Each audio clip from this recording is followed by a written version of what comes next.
We are bringing on Ragnarok in 3, 2, 1.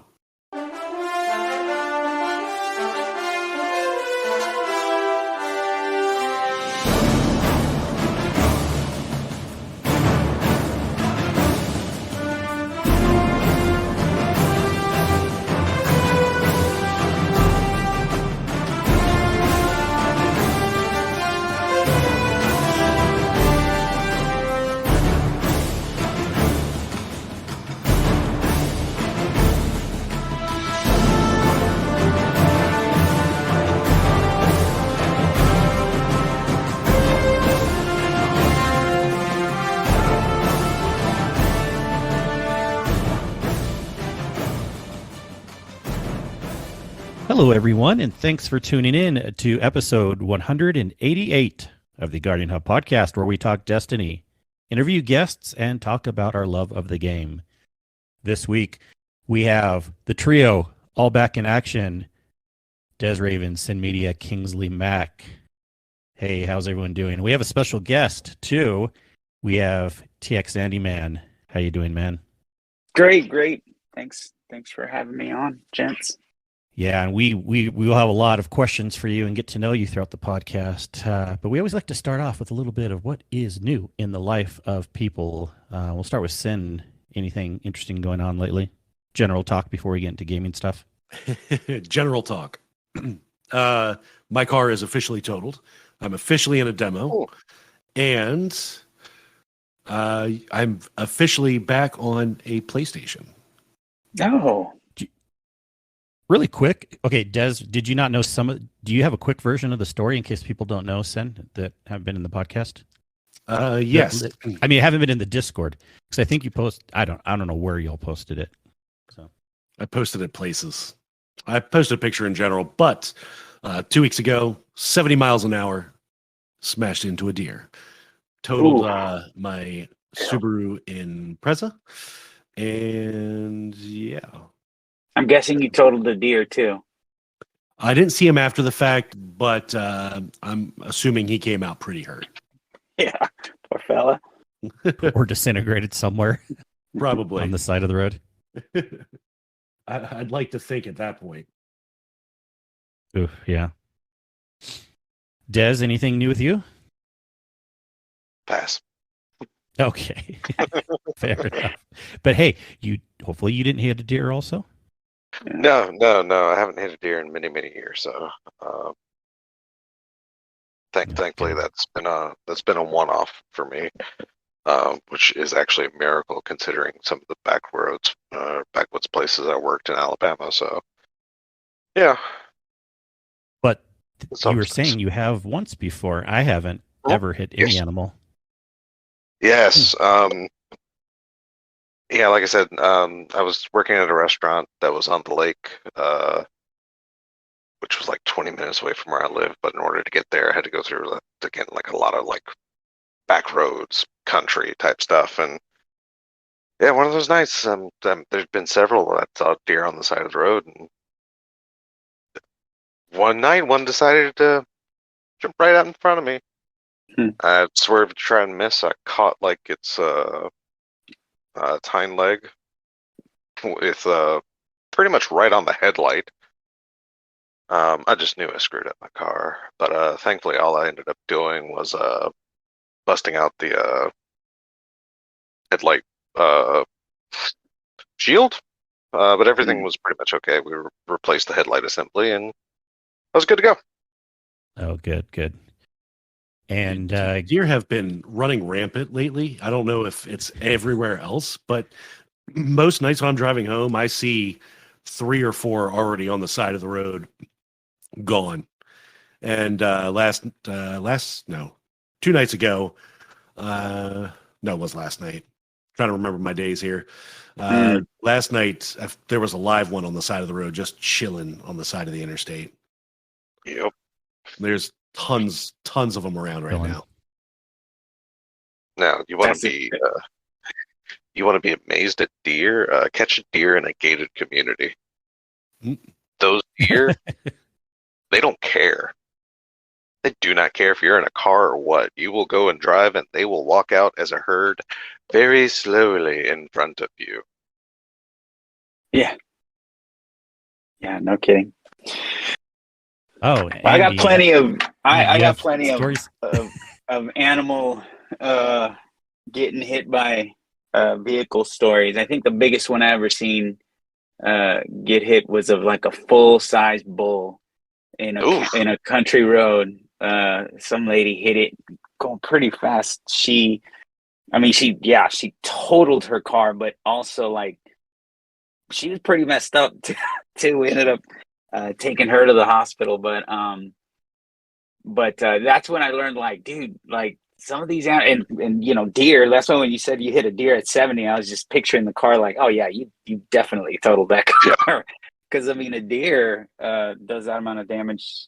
Think of what like a couple ton like slab of beef sitting in the middle of the road will do to your Yeah. car.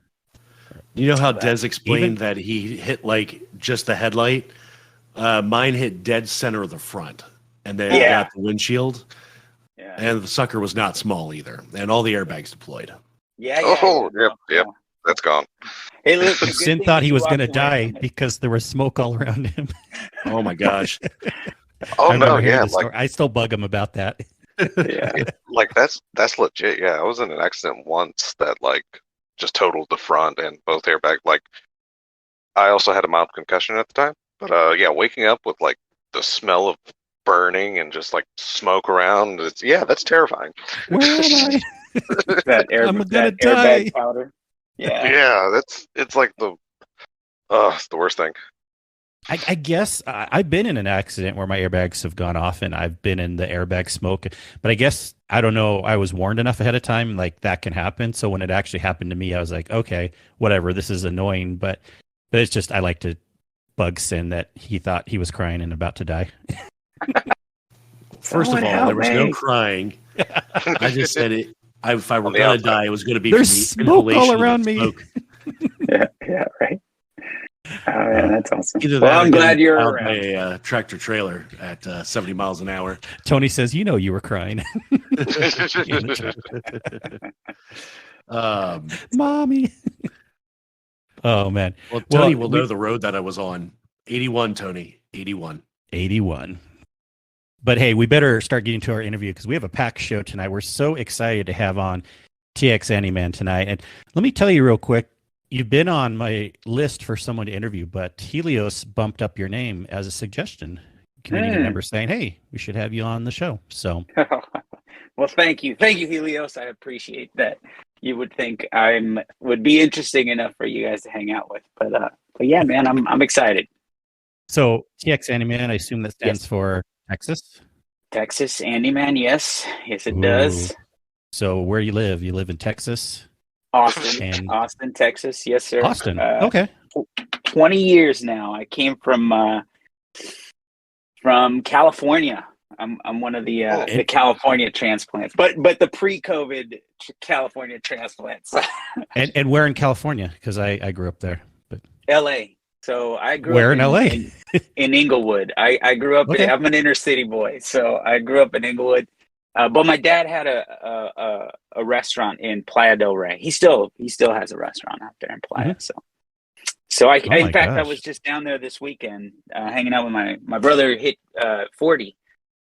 So I went and hung out with him for the weekend. Him and of course, my other brother and my mom and my dad. That was a really good trip. But man, we're gonna have to talk more because I grew up down there. I worked at Disneyland. I've been to Austin before. I think that's a cool area. So we have some interesting similar routes. So yeah.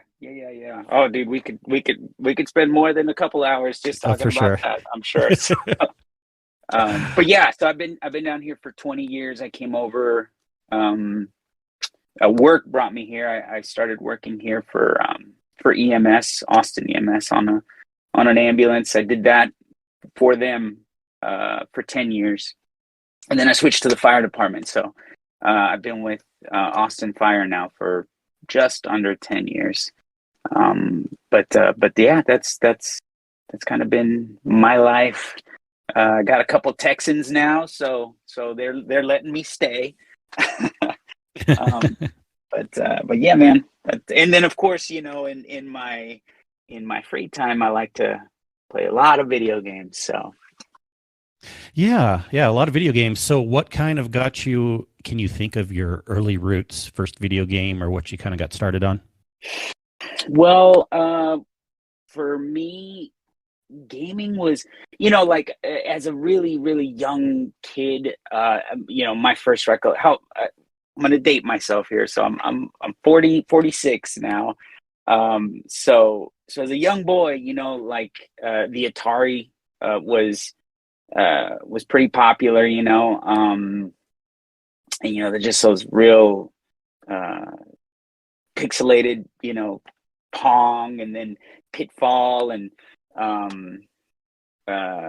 Galaga, and all those games, right? But I didn't have, obviously my parents didn't have, one, the money, or two, the motivation to get me a gaming system. So we would go over one of my dad's friends, and he had an Atari, and so I'd get on, on the stick, just the one stick and a red button, play that for as long as I could.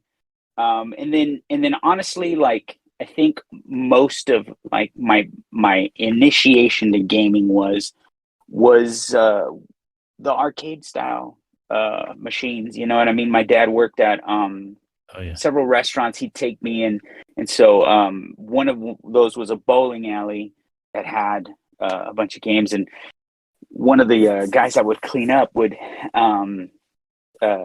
like snatch a canvas sack full of tokens and just give it to me, and like, there you go, bud, go have fun. So that was sort of my initiation.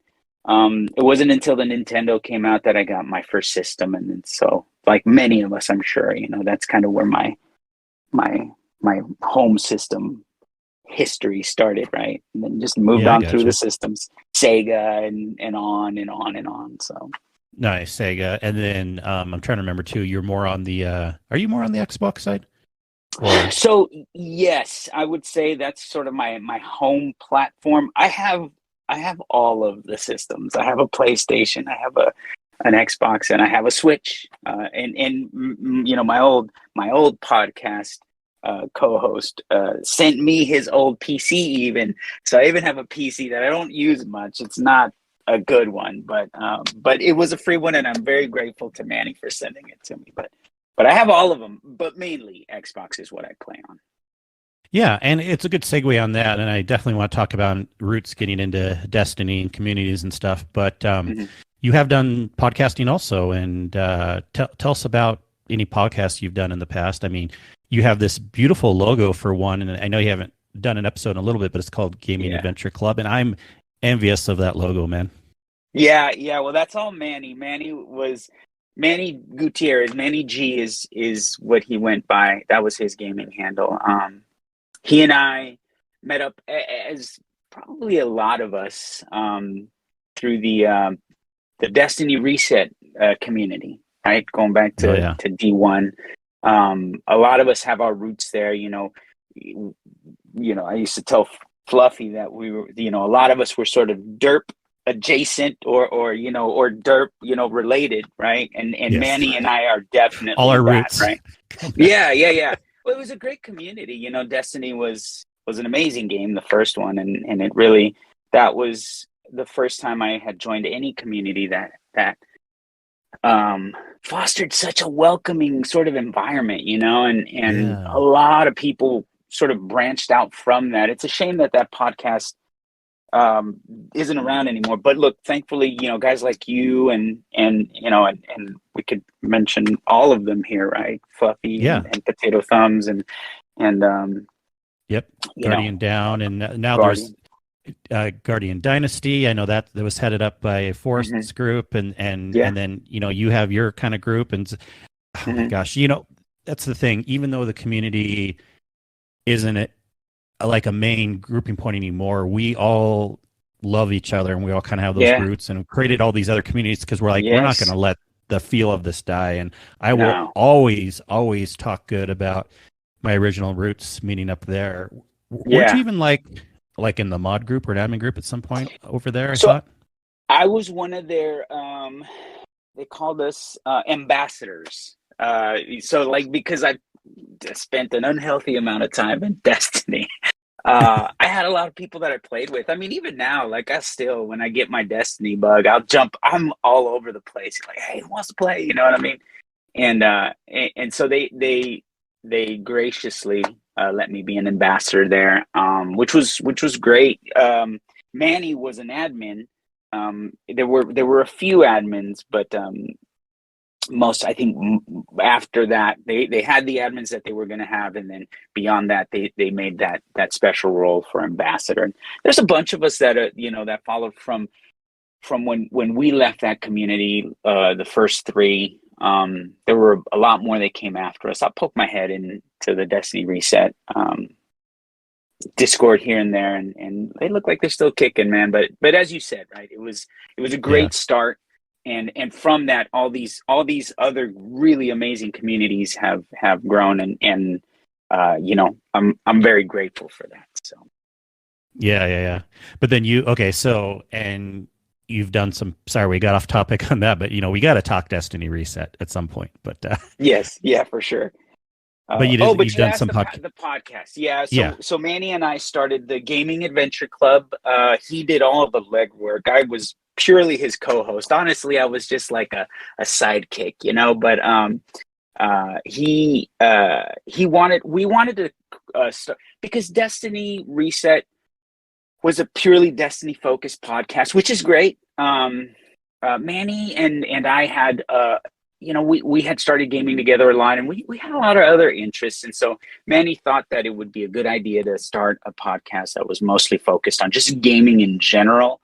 There was a lot of tech talk. Manny was a real nerd when it came to tech. So he had a really good insight on PCs and monitors and a lot of the audio, all that stuff. And so he brought sort of the expert side of things, and I kind of brought more the everyman side of things, where I'd ask him questions, and genuine questions, right? Like I wanted to know more about it, and so we got into that. We talked just gaming in general, so we talked gaming news, and it was a great show. Manny could not keep that up though, because life got busy for him, and I certainly I didn't have the expertise to keep that going, but it was fun. I loved it, and we still have the Discord there. It's a great community. People come, people go, but in general, like, it's a great general gaming community. Obviously, we play a lot of Destiny, but we play a lot of other stuff too, and it's just a good spot for people to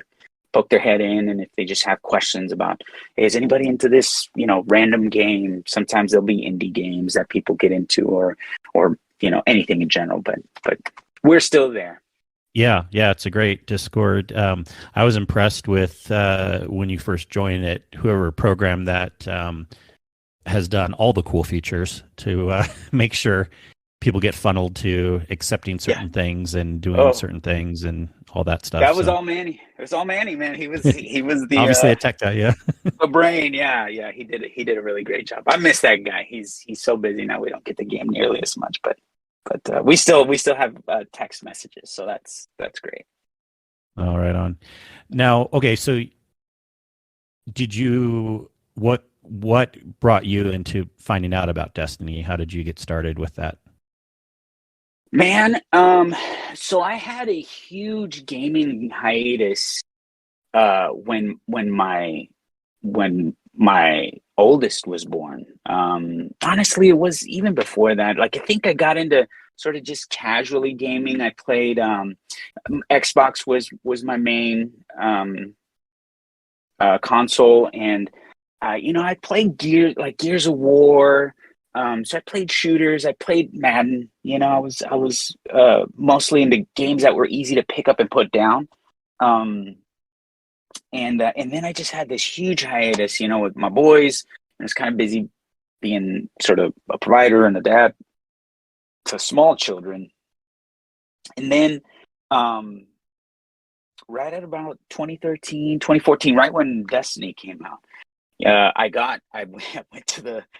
went to Best Buy and I bought myself a brand new Xbox, and I was like, you know what, I'm gonna get this game. There's a lot of hype. One of the guys that I worked with was like, you should get this game. It's so great. We could, they were trying to recruit friends to play, raids and whatnot. I had no idea what he was talking about, and so I got the game, and man, like many people, like I started playing, and it was like, if you don't have room for an unhealthy addiction, please, do not pick up Destiny, right? Like, that game really got its teeth, like it sunk its teeth into me deep, and man, I was in it. I'd stay up way too late, get up way too early, and played that game a ton. I looked up my wasted on Destiny hours, the first one, and I mean, it was an ungodly amount. I think like 1,500 hours or something like that, which is probably not a lot by most, a lot of people's measurement, but that's Destiny 1, right? Yeah. I was telling my wife, God, I could have learned like Chinese with that amount of time. Like, why didn't I do that? But hey, we but have like our I thing said, that we like, yeah, that's right. So that's honestly what got me into Destiny. It was just kind of jumping right back into gaming, and so I needed a new game, and I picked that one up, and I never put it down. So I mean, obviously, yeah, and we all, at least to some point, play other games also, and yes. but Destiny is the focus. But I do want to talk a little bit. I'll bring Sin into the conversation for this too, but we'll start with you. God of War's come out recently, and oh boy, is that a fun game. Yes. Give us your impressions on it so far. So I'll tell you that God of War is the reason that, and I would say The Last of Us are the two reasons that I bought a $600 system that mostly sits in the corner and doesn't do a whole lot. Those two games are just there's always like this sort of X or Sony versus Microsoft, which is better. But honestly, like Sony, their first party titles are just you really can't compare. There's nothing like those. And while I'm sort of like an Xbox person, what Xbox has on offer in terms of first party games just doesn't even come close. So yeah, God of War Ragnarok came out. I was so excited. I launched the minute it was available. But I've obviously taken my time. That's really the only game I've been playing since it launched. But I haven't quite hammered down on it and gotten through the campaign. Really, I'm doing a lot of the side quests, trying to power up, trying to stay as spoiler free as possible. But I definitely recommend picking up that game if you haven't already. So when you mentioned spending that money, I assume it was recently. So you have a PS5 then also? Oh, I do. Yeah. It's so funny. One of my buddies got me onto this Discord channel that tells you when PS5 drops. And so like I got on there because like I'm gonna get this, and I got one. And this is like the fifth one I've bought, because every time I get one of my friends or one of the guys that I work with, most of them are on PlayStations, and they'll be like, "Oh, you got a PlayStation, man, dude, I'm so jealous, this and that." And so of course I'll be like, "Man, honestly, like there's really nothing I'm playing right now. If you want, man, I'll sell it to you." I just pass them. Sin has sold some. Yeah, and I just passed them over at cost. Just like, oh yeah, just here's the receipt, just give me that, and I'll pay it off. But this one, this one finally is the one I kept because of God of War and how soon it was going to release. So. And just a PSA, anybody who's been looking for PS5s, looked like they're readily available on PlayStation. I got mine from Amazon, but a buddy of mine at work got his from PlayStation like a couple days after I saw that they were selling them. So it doesn't look like there is as much stress there as trying to get one right now. But I did sell a couple of the HCD. What is this, bundles. your third? Yeah, right. Fourth. Yeah. So And you bought this just because you felt it was time again, or you really wanted to get into God of War because you saw all of us were playing it? Everybody's been playing it. I was gonna say, I'm kind of failed. I never completed the first God of War, and I probably put the last God of War, I guess you should say. I only put about an hour into it, but this kind of makes me want to go back and actually kind of do it. The story is really good so far. You Okay, have so to, first man. impressions, you like it and everything, Sin? Yeah, it does really Yeah. well. Playing it on my Sony TV, great quality, smooth, beautiful picture. Story is good so far too. So Nice. I'll Yeah, tell you. I'll go ahead, I'll tell. and then I'll just I'll quick tell you impression. what is so impressive about uh, Ragnarok is that it apparently is a PS4 title, but the the settings, just the graphic settings that it gives you, right? If you have the hardware that can run it, is incredible. Like Yeah. the fact that that game wasn't built from the ground up just for to take advantage of the technology that's available now, on this console. It's incredible. Like I just can't imagine what they could do if they just from the ground up said, we're going all in on the PS5. Sorry, PS4, we're gonna downscale for you if you want. But dude, I'm so impressed with the frame rate, um, the picture settings that you can get on it, all of it. It's really Sony's done an incredible job. Yeah, this game is freaking amazing, and even I would have gotten it either way, but a few days or a week before when the reviews were allowed to be released, and everyone was giving it like a 9 or a 9.5, and I'm like, yes. Mhm. But holy cow, you're right. I mean, I have a PS5 also. The graphics are amazing. The story is at least as good as the last one, even a little bit better. I'm not going to spell Mhm. anything either, but I'm pretty sure close to the end.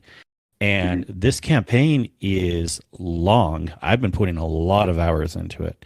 I think some people were saying more like on the range of 40 to 50 hours campaign. Mhm. And I haven't even been doing side quests yet. Yeah. And so I am super impressed. The game is fun. And this is just one of these classic, like you said, just it's not a multiplayer game, but it's just a classic game that comes out, it's ready, and I haven't even really been seeing any bugs. Yeah, they had their day one patch just because, it has to go into quote production ahead of time and they do one last update the day it comes out. But this game has been so freaking smooth for how big and expansive of a game it is. I don't know how they did it. And I was reading stories too, supposedly just 2 months ago, they were freaking out. They're like, we have so much work to do. They felt like it wasn't even close to being ready. I'm like, what are they talking about? This is one of the smoothest launch games I've seen in the longest time. It is impressive. They And must the have other high thing, standards, yeah, the other thing that's just refreshing about games like this one is that like it's the game, right?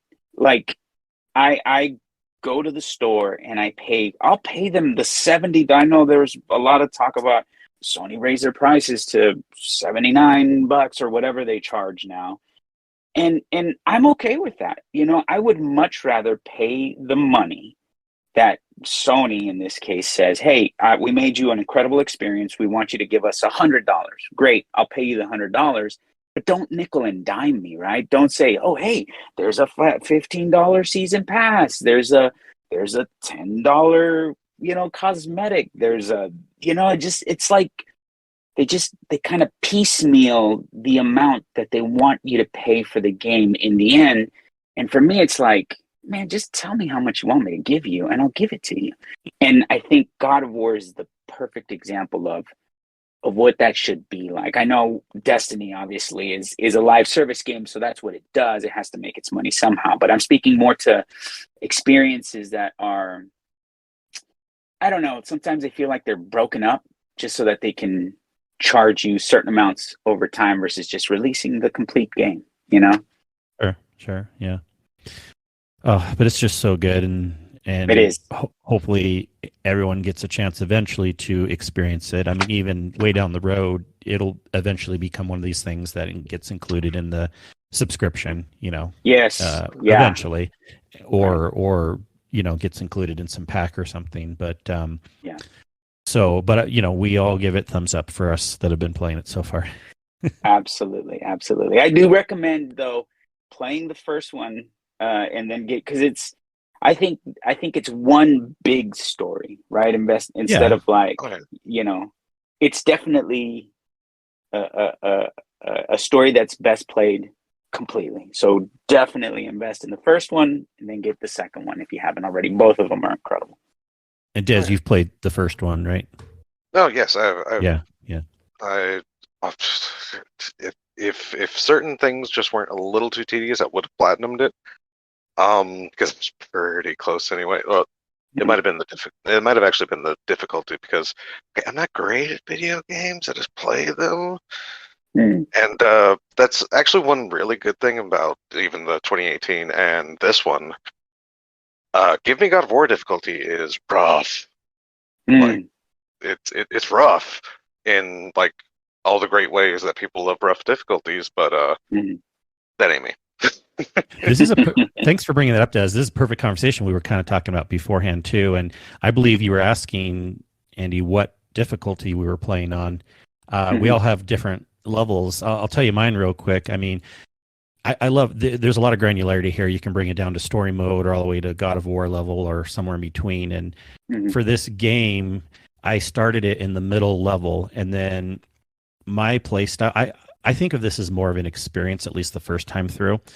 So if I get to a boss encounter that it's taking me 5, 10, 20 times, I'm still not quite getting it. I don't want to like get frustrated anymore the first play around. So I did lower the difficulty one level down for one of the boss fights. And then I kind of went with that. And I love how you kind of have that granularity. Then you said you put it in baby mode, right? Yes. Sorry. I had Focusing to bug you on again. story. Hey, no worries. But that's my type of play style. Like for other games outside of Destiny, I don't want to go in and spend 20, 30 minutes on trying to be mechanic heavy, dodge and parry and trying to Just want to look at them and they fall down, right? Well, no, I mean you still got to fight them in the story mode, right? Do you? Yes, you do. But Oh, I don't have to. You don't have to be sorry. overly good. You have to hit the X button once or twice on baby mode, I Just think. a couple. Hey, no judging, no Yeah. judgments. Well, You play the game you want to I'm play. only bud. playing it for the story. It's a great story. I think I picked the middle. I picked middle difficulty just to not overly worry about dodge mechanics and parrying and timing and all that stuff. So Yeah. And then Tony writes in the chat how he got so bogged down in side quests in God of War, and then he took a break. I mean, it's interesting. That's another cool thing about games like this is you kind of decide what you want to do. You can. Oh yeah. They have so many side quests. You really can get just locked into them for so long you forget to get back to the campaign. You could even be the type of player that just plays them, and you're like, oh, I'm almost getting done or bored with the game, and then you don't even. It'd be a shame if you don't even finish the campaign. So what I tend to do personally is I'll do the campaign. I may do a few of the initial side quests just because I know they kind of want you to do some to get some extra armor and stuff. But by the time I'm like midway through, if I can, I just try to pump through the rest of the campaign because I just kind of want to get it done. And then I'll go back to side quests. But I don't know if any of you do differently. I mean, there's different ways you can play it. Well, I haven't firsthand started this one yet. But I have been watching it, and I will say there are so many side quests in Ragnarok. It is ridiculous. It's like I said, I'm watching like people play through it because it's one of those games for me. It's not going to matter if I watch a playthrough. I'm going to play it, and I'm going to enjoy it. It's going to be fantastic. But because I mean, half of the game is just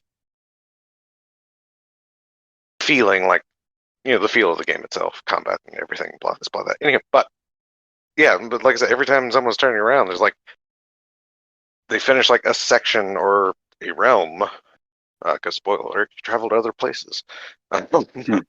um, but no, like they finish out an area, and there's like at least like 2-3 side quests minimum that before they can even like go back to the main path. Yeah.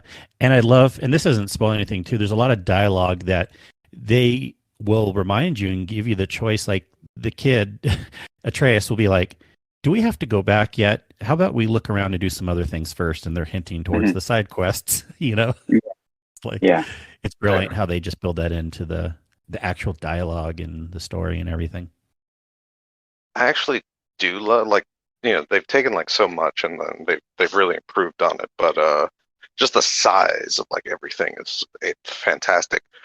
But one thing I really do love that was kind of an annoyance for me in the original were the ravens. Mm-hmm. And they actually like serve a purpose of, you get a reward. Like the ravens are like milestones, and that's not a spoiler because I think that's your first side quest you can do is go upkeep on the ravens. But yeah, I love that little touch, just adding just a slight reward system to something like that. I mean, it just makes it that much better. Like completionists will do it, of course, but you add a reward to something and something tangible, or I say tangible in a digital well, game, yeah, sure, in the game. But yeah, you give someone something tangible to chase after, and they're more apt to chase after it. Ain't that right, Sin? Yeah. Pretty much. And I did see that with those ravens or whatever. Mm-hmm. Yeah, I didn't have enough to open my chest in there, though. So you can speak to this, Kingsley. You tell me, since you feel like you're towards the end of the game. I am in let's see. I am in, well, gosh, it's hard to tell you without spoiling something. I'm 31 hours in, and I have you could say what a land looks like, maybe. Well, that may spoil it too. No, that's what I'm saying. I have like 3 areas, we'll say. I have 3 areas unlocked. Okay. I just completely unlocked the lava area. Okay. So I'm there. That's where I'm at, and I'm 31 hours in the game. Oh. Well, yeah, I know. And I'll tell you, as far as the main campaign, you go to the lava area twice. And you do stuff in between. And you do stuff in between. Even but and that's, so I don't know that I'm even halfway through the game. But to answer your question, we talked about how we play, right? Some of us just gun through, some of us go halfway, do some side quests, then gun through. I typically play like just about every game that I've played. And I think when I started playing like Soulsborne type games is when I started doing this, where there's the campaign, but then you get to a boss that you're like, oh my gosh, this dude's kicking my butt. Let me see if I can go, like, and I'll even look up online, hey, did I miss something? Is there some weapon or equipment that might make this easier for me? And then I'll go chase that. So now, like this game, one of the things that I saw was that there were a lot of side quests and that you got a lot of good stuff from those side quests. So like that's what I've been doing. Like every blue mark I see on the screen, I'm like, all right, let's go do that, and then I'm just like exploring entire areas. So I feel like I'm really taking my time on this game. So I don't even know. Yeah. I don't even know that I'm halfway through and I'm already 31 hours in. That's how I'm telling you. Yeah. Yeah.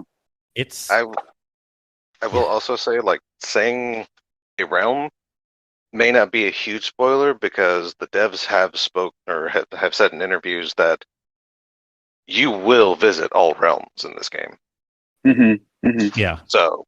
Well, and if you played the first one, then you know what we're talking about. Exactly. That too. Yeah. For sure. What's the name of the lava? Muspelheim? Muspelheim, yeah. Muspelheim. Yeah. Okay. Yeah. Home of Surtur. Yeah, in Norse mythology, the destroyer of Asgard. I'm sorry. This is why I like God of War, because they take a spin on mythology, and it's really great. Mythology nerd. Oh yeah, it's really great. Really great. And then you'll hear things like Galahorn and stuff too. So it's just really fun. It's really cool. The fact that they actually bring up Galahorn now that Destiny is like, at least in some part of pop culture, is hilarious these days. Yep. Hey, well, Sony's got to plug its game, doesn't it? Right. It's like they came out as like, oh yeah, Heimdall, the holder of Gallarhorn's like, Yeah. oh. Gallagher. I know that fiery rocket. And I've had 2 to 3 times in the game where the story has impressed me, where you have those little emotional things where, something happens to a character, maybe not, or someone is something else, or, I'm not saying anything specific, but like, it's just, wow, it's like this story has really been amazing several times through so far.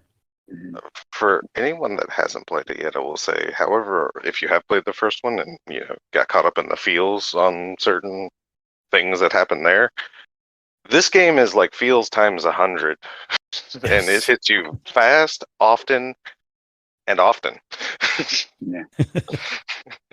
Yeah, that father-son dynamic has always been one of my favorite things in any story. Like one of my favorite books is The Road by Cormac McCarthy, and that I love those kinds of stories.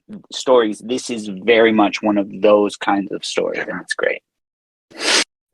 And I want to spoil one very minor thing, but it's a testament to how I love the fact that there is in fact growth and difference with these characters right now. Like there's a difference. The fact that in the previous game, of course, Kratos predominantly refers to his son as boy. Yeah. That's the whole joke. Yeah. But with what they went through in the first game and the relationship they built, there's hardly a boy muttered in this game. You're right. Yeah. He's calling him by his name, and just realizing that is like I said, it's fantastic, like growth and dynamic, and things continuing properly. And I love that. Yeah. Also, so few games have that kind of dynamic. That's true. And I think of Kato every time Kratos sighs too. We're gonna have to call Kato. That's funny. But that's Kratos, really funny. Kato the Kratos. No. Yeah. He just does these little like, right. Yeah. Well, I'm really glad we were able to talk about that. Kratos. Kratos for Someone changed the name. Get on that, Sin. Yeah, right. See if he notices. Really glad we could talk about God of War. Yes, Sin? Changing the name. I'm definitely on it. Okay. Sorry. Like you cut out there. So, yep. Gotcha. Destiny, it's been cool. We've kind of like, one of the things, of course, back with being in Destiny Reset back then, I knew of a lot of names, but I never got to play with people because there wasn't crossplay back then, especially if you were mostly on Xbox, Andy, and I was, of course, on PlayStation and all that stuff. And then even we had the PC break off before they made it crossplay. But now it is amazing that we've had crossplay for a few years with Destiny, and it's been fun. I know we've done some raids lately and things like that with all sorts of people that I never realized I may ever play with. So, and Kingsfall being back. I mean, these Destiny 1 raids coming back. How do you like Kingsfall? Just overall thoughts about raiding in Destiny these days? Well, I mean, obviously, for me, the nostalgia of the originals obviously make those my favorite, if I'm honest, right? Like Kingsfall, in particular, is I would say my favorite raid of all of them. But a lot of that isn't necessarily due to the mechanics or the rewards or any of that stuff. It's mostly due to the fact that during that time frame, I had a group that was like so close that it's more of like a nostalgic feeling, like that makes that raid my favorite, right? like the raids, the newer ones in Destiny 2, they're a lot of fun. I do enjoy them. I just don't have like a steady, like, these are the 6 or 8 people that I play these with every single time, right? And of course, like it's been, 8, 9 years now that we've been doing this. So, the newness of it kind of wears off. But look, Bungie makes an incredible game. Like, regardless of how you feel about Destiny at this point, right? And I know there's plenty to complain about always. Dude, they have created something so special that honestly, look, Anthem, what do you call it? What's that one? It's on, I don't even remember the name. I like Outriders. Outriders is another one. Just on and on and on, right? Like there are so many different games that have come out that have tried to capture that magic again, and they just don't quite do it, right? Because, if you're like me, Anthem, I was super excited about that game, but when it came out, it's just like, like not quite. It's not quite the same. And you go back to Destiny and you're just like, man, not only did, in my opinion, they figure it out, they wrote the book. You know what I mean? Yeah. So it's kind of, it's difficult to want something different than what Destiny is, right? Yeah. So I think for what it has done over the course of all these years, it's still an incredible game, and the raids are still awesome. Like, I know a lot of people are huge fans of Last Wish. For me, that raid is way too big. It was way too much. But that's a perfect example of what they can pull off, in terms of mechanics, gameplay, rewards, and everything, lore, all of it. Yeah. 100%. And then, do you how do you play the game these days, or how do you like the current release pack? Like, do you get big into the expansions, and then when each season comes out, do you hop in the season right away, or how do you naturally these days, regardless of rating, how do you play, and what would you prefer if they could change something? And honestly, I think for me, the way that it is right now is in my opinion, pretty awesome, right? Like, I know there are a lot of people that are really wrapped up on, like, well, Crucible is this, it's too casual friendly, it's too sweaty friendly, and then people complain about Gambit, and on and on and on. What I like about Destiny is that it has like so many different things that you can get into. Like, Crucible is not something that I participate in regularly, and that's okay, because there's nothing, in my opinion, there's nothing in Crucible that will change my enjoyment of the game if I don't have it. Meaning, like, there isn't an exotic in there, there's not a weapon in there that I couldn't find an equal or better alternative in PvE, right? Maybe the other way doesn't work so well, but I think it's easier for Crucible players to venture out into PvE, find the weapon that they want, and then bring it back to Crucible, right? Yeah. Same with, Gambit. Obviously, people complain about it and everything, but look, there are people that enjoy that game mode, and I mean, it's not leeching resources apparently, right? Because they haven't done anything to fix it. Right. But it's there for people who want to do it, and so for me, sticking to PvE for the most part. The big expansions, absolutely, I'm jumping in. Typically for the seasons, usually what I'll do is if it sounds interesting, I'll jump into it, but mostly, like, I'll skip a season usually. And then when I get back into it that following season, there's an abundance of things for me to do. So I don't ever really feel like I'm burned out on the game like this season, right?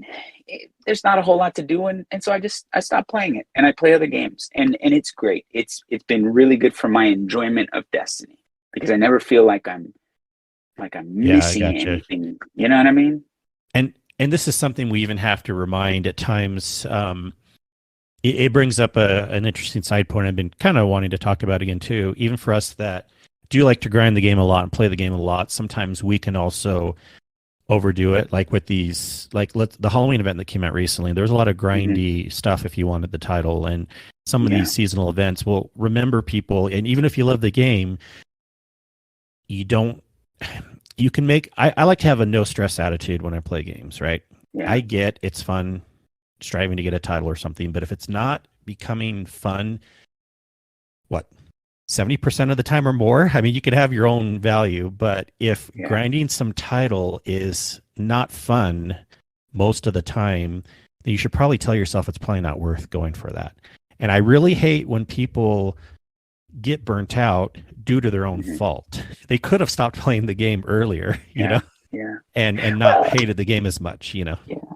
I think what happens though, it's just human nature, right? Like, look, I'm guilty of it too. I think what did it for me, honestly, is, you know, the moments of triumph from Destiny 1, and this is for Sin and Jez, right? You guys remember those days? Like, they were so grindy, right? Especially year 1 moments of triumph. I recall, it was like impossible, especially Skolas, dude. I think I spent, I'm not kidding you, man, I think I spent like 8 hours or something crazy like that to get that triumph ticked off. And I forget, I think you have to do it in hard mode. I think that was the requirement, but it was nuts, man. And I felt so stressed out, you know, like, oh, I gotta get this thing. And I worked so hard for that. And they gave me a t-shirt for it, right? They gave me the ability to buy a t-shirt for it. And look, I enjoyed it. It was great. I'm very happy with that. But today in game, what do I have to show for it but an emblem that most people don't even know what it is, right? Like, if I were to put my year 1 moments of triumph emblem in Destiny, I think most people would just be like, I don't even know what that is. You know what I mean? It's like nothing cool or amazing. And I think that's the case with most of the stuff that they put out there, right? It's like, you know, your Halloween event title, like, it's great if you're having fun and you're enjoying that, to your point, Kingsley, then by all means have fun, play the game your way. But I mean, Destiny 3 is going to come out and you probably aren't going to get to put that title on, right? The titles that I care about are like the Conqueror title. That's one that I will invest time in. But to your point, I think, you know, you pick and choose the thing that you're going to chase. I do. I pick the thing that I'm going to chase. That's what I'm going for. The rest of them, like, I've been helping you guys out with your raid challenges. Yeah. But I mean, that's not really a title that I'm chasing. And you guys are gracious and you're like, hey, dude, if you need help, you know, we'll get it for you. But I'm like, I think I want to play God of War and Monster Hunter. I'd rather do that. No, you're not allowed chasing that title. Yeah, right. Well, yeah, I mean, you always gotta evaluate, because there are things that even tempt me at times. I used to be more of a Triumph hunter. And I'm like, yeah, there's these things that I could start chasing for, but if they're not fun for me most of the time, you pick the number 50%, 80%, but it should be somewhere between those numbers, I would hope. If it's not fun most of the time, then what are you even doing? And so I went for, you know, the Kingslayer title, and that was fun and a lot of work and hard at times and annoying at times. I had to get in LFG groups sometimes for like 5 hours and not get anything done. But then I look at the Halloween title and I'm like, this grind, and I'm hearing a lot of people complaining about, like, it's really hard because, you know, some things were of course messed up, and I'm like, well, you know, you don't have to. You'll be fine. You'll be fine if you don't get the title. Don't get burnt out over this. If anything, get burnt out over, have suggestions for like how Destiny can make, you know, Crucible, Strike, Gambit better, but don't get salty over the Festival of the Light event, because that's a lame thing to like get burnt out over. But, you know, for sure. Yeah. Oh man, good discussions and all that. And I feel you. And I don't think I would ever go not playing a season, but I'm still somewhat hardcore. But there's a lot of benefits to that also, because then you can come back and there's even more to do.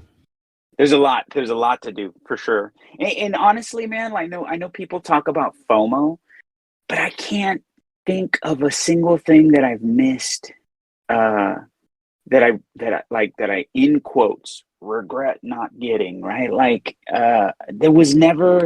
there's always something that perhaps you're not like optimal DPS, right? Like Anarchy, when Anarchy was its, at its most powerful. Or 1K, right? Like I never got 1K up until like recently, and now it's pretty much a useless gun, Um, but there was nothing that I ever did without those weapons that I couldn't work around somehow, you know. Yeah. So I don't know. That's just Yeah. those are my 2 cents. But I Yeah, still yeah. love the game. I love it a lot. And also, the game doesn't have to be grindy. If you just want to be more of a casual player, you can just hop in. And generally, the weekly storylines, which, yes, they're only historically between 6 to 8 weeks of the story. There's like very minor grind in those to just get through the weekly story. But if anything, those are kind of fun. You don't want to miss out on those, even if you skipped a season or so. You should try to experience them before they're gone within the whole Destiny year, because those are like the small things one can experience in the game and have some fun with. Unless maybe it doesn't even is fun to some people. Who knows, depending on their style or not. But well, we better get to a little bit of talk and about some pretty big changes coming up, with talking about like the things that have been around forever, where Crucible's getting some substantial additions and changes coming up. And Des, I know okay, so first of all, that our lovely infographic people, they said they're taking a break until was it next season or the next expansion? So that's why we don't have the little TLDR graphics anymore with the TWAB. But luckily, Bungie did make a TLDR, and I read through it a lot too. But did you look over it all, Des? Yes, Perfect. So guide us however you want, and then we can discuss around you. Oh, fantastic. Anyway, easy stuff, easy peasy, no problems. Let's see, the start of the TWAB with Trans Awareness Week. Right.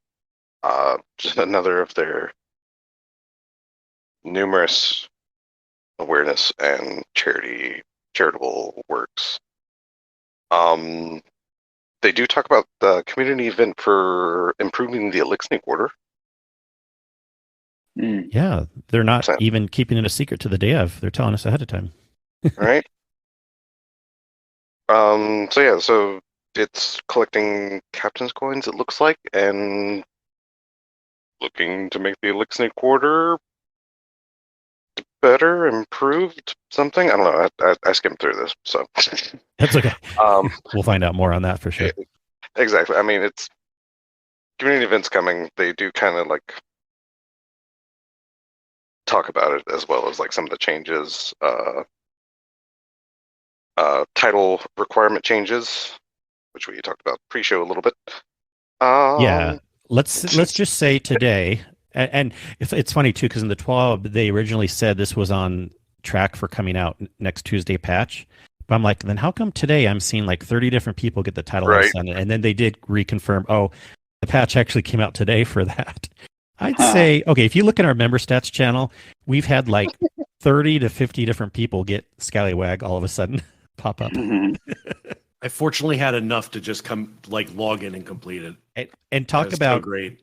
Talk about grind. See, this is one of these things that's happened the last couple seasons now. And now this season was even worse than the previous ones as far as the requirements, but I was expecting them to come back on them a little bit, but not this late in the season. Usually they do it like mid-season, so oh well, a lot of people got it today. Right? Good stuff. But a large chunk of this TWAB is Crucible.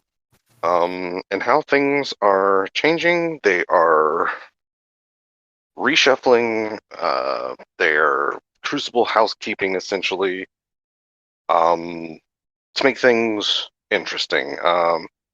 They do go about their goals for what they want on the Crucible right now. Speaking of like specific playlists, or rearranging playlists, they're doing all kinds of things. Yes, player experience goals, essentially. They look at casual Crucible, which is the quick play, the rotators, and the labs. what I love is the fact that they give these like real world comparisons, which seems to be revolving around basketball. So your casual crucibles like pickup games at the gym, Iron Banner, at least for their kind of like view and perspective, is like a exhibition play, or you're at a block party, whatever. Trials of Osiris is like your high stakes pro-am stuff. Ranked play is like your local recreational leagues, and private matches is like just game night with the friends. And this is how they envision these sections, and they are getting, and again, they're updating.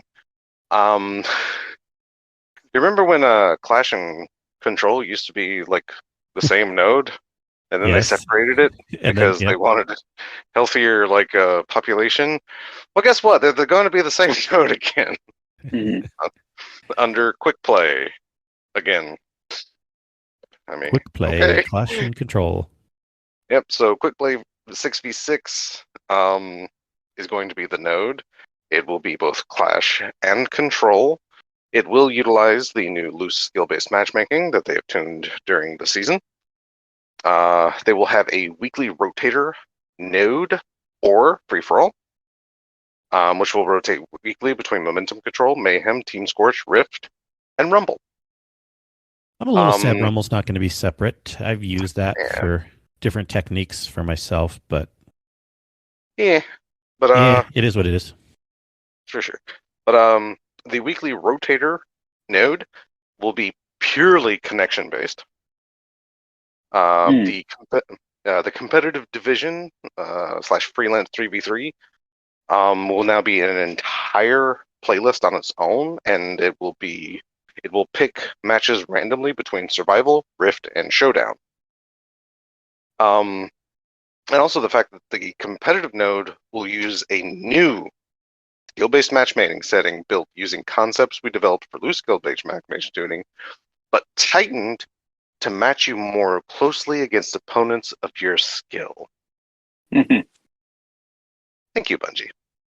Yeah, right. I'm a huge proponent of that, especially when you have a playlist that's labeled competitive. You kind of, I've always personally been in the mind that that's where you really need the skill-based matchmaking. Mm. I mean, but again, that can be weird. Crucible Labs will, of course, be its own thing, its own node. As during Season 19, Labs will be showcasing 3v3 Rift with asymmetrical maps. Labs will have a stacking plus 25% reputation booster. Yay. And Crucible Labs will be using connection-based matchmaking. And then there's, of course, private matches, which, private matches. They're there. Use them if you want. If not, screw off. Anyway. Potato thumbs mode. Right.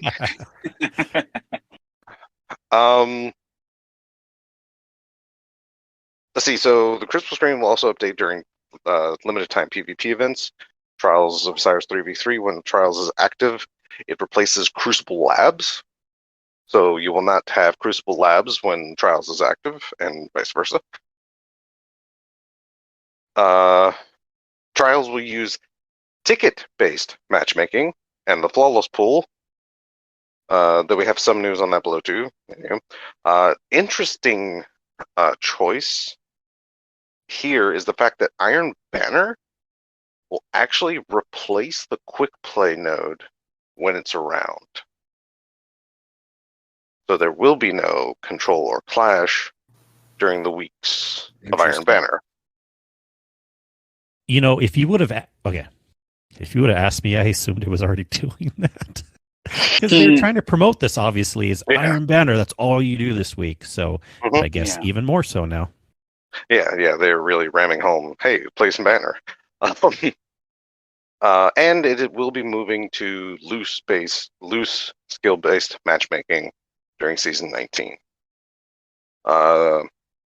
So, yes. Blah, blah, blah. Where to go? All right, they are adding a new set of triumphs and a new title to chase. The title is glorious. Wait, it's glorious, or it's called? Yes, Glorious? it's apparently both. Funny.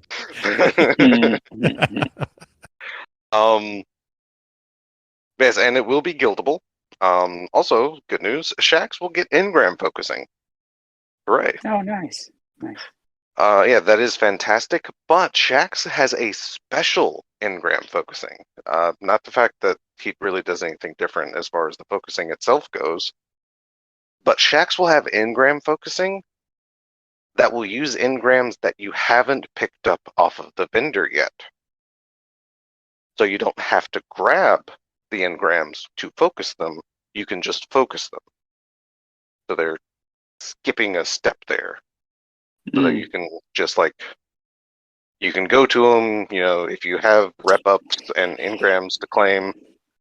The way I'm thinking this works is you just go right into focusing without having to pick up each and every engram. So yeah. One of the things that one of the great changes that they made was focusing. I really like that. I'm a big fan. Yeah. I just think the cost of it is something they need to revisit. It's so expensive. Well, it is. Preview, they are going to be. Now, I know a lot of people will only take the extreme, though, Andy, and say, yeah, trials, if you want the adept weapons, it's 250 legendary shards. I'm like, okay, but that's just the extreme example. Most of them are more like 50 legendary shards. But preview, they're even going to be lowering that. Okay. So they've heard our complaints. Yeah, am I is it? It's 250 in trials for adept focusing. Yes. Oh, adept. See, no, I'm not an adept guy in trials. So I'm just giving. I'm giving the example of people being extreme, and they'll be making people think everything is that expensive. But it's super expensive. And the funny that it's so. Crucible is such a pickle for them because they're trying to placate too many people, I think, and I get it, right? I understand. For instance, trials. I really stepped out on trials a long time ago because I accepted that game mode was for people who were much better at Crucible than I was, right? And I was I'm completely fine with that. But then there's the pool of players that those guys play with, right? It must be hard to be playing a game mode where look, no matter how good you are, someone has to be the terrible player, right? And if you take the casuals out, that leaves a pretty small pool of people, and it must be difficult. So there's balance there. I think, look, they have done it right in the past. I think this new iteration of trials, while it may have made some of the loot accessible to casual players, and that might bother some of the more elite players, at least it gives you a much bigger pool of people to play with, right? And hopefully you're having a more enjoyable time, and the difficulty ramps up for you the further you get into your card, which is, I think, fair, right? It should be that way. Right. Yeah, exactly.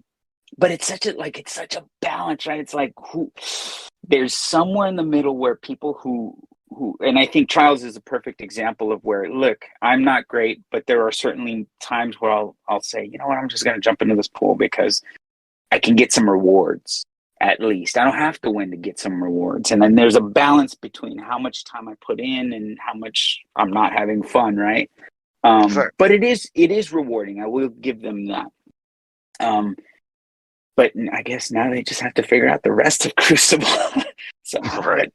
Hopefully this stuff will work out for them.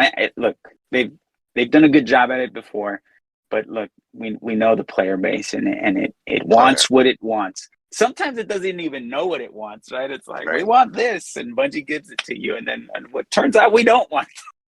Right. I mean, a perfect example is, of course, just the playlist modifications, where we used to have a quick play node that was a combined Clash and Control, but people are like, we don't want that. We want to pick. Yeah. But now there's playlists that aren't populated, so it's well, you wanted this, but we got to smash them back together. That way we can, get some population going. What I will give Bungie, what I will give Bungie is I think that I think they've always been like an honest and transparent actor, right? Like they do things um, for for the for the improvement of the game. And one thing that they have access to that we don't have access to is metrics, right? So when they make changes, I think a lot of times they have the numbers to support that. Yeah. Hey, look, these guns are being used way too much. These game modes are not being played at all.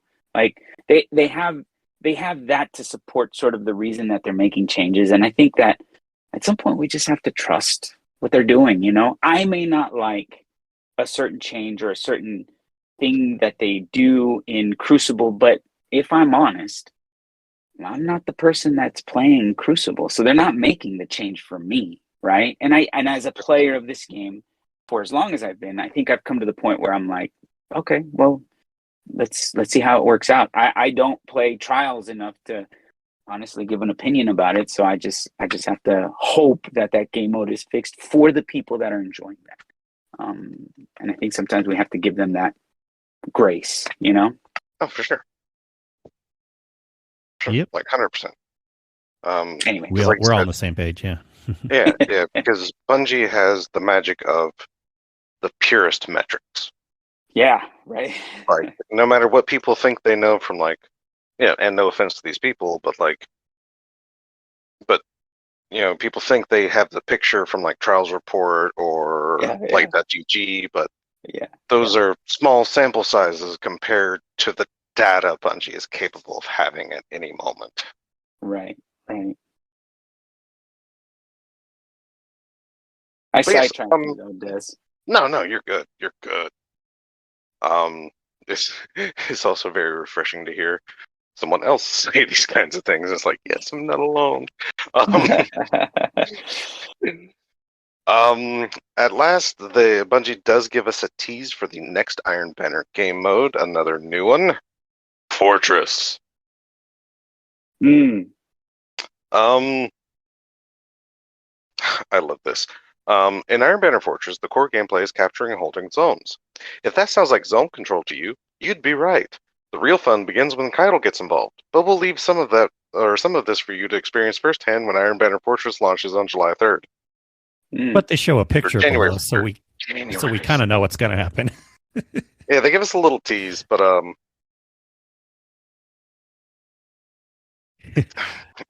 it's interesting. It seems like they're going to be infusing a little bit of Gambit into Iron Banner. Oh boy, it's going to be interesting. I really like that they're tweaking the game modes for Iron Banner, with the exception of Rift. I feel like Rift was a terrible idea. I liked it. I just didn't like the length. The length of the game is what. Yeah, it was just too long. I do like this last one. I really enjoyed this last one. I thought it was a lot of fun. I've not played this week, so I know they only come around twice now. But I really like the last one, and this one sounds like it'll be a lot of fun. Yeah. Right, so...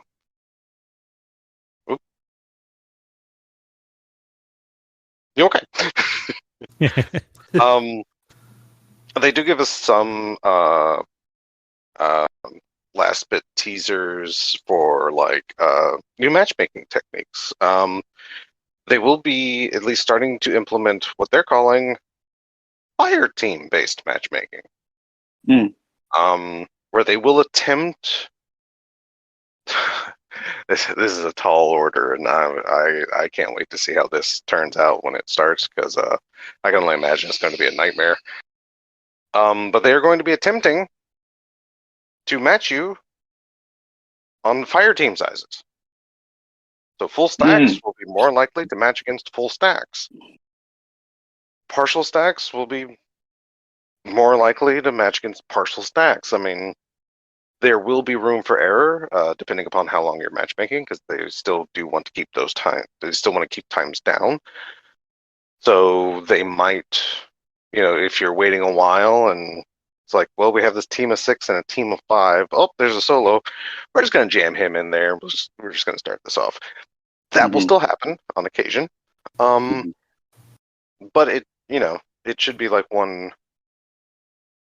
Again, it's one of those things they're going to have to really. I can see this being difficult to fine tune.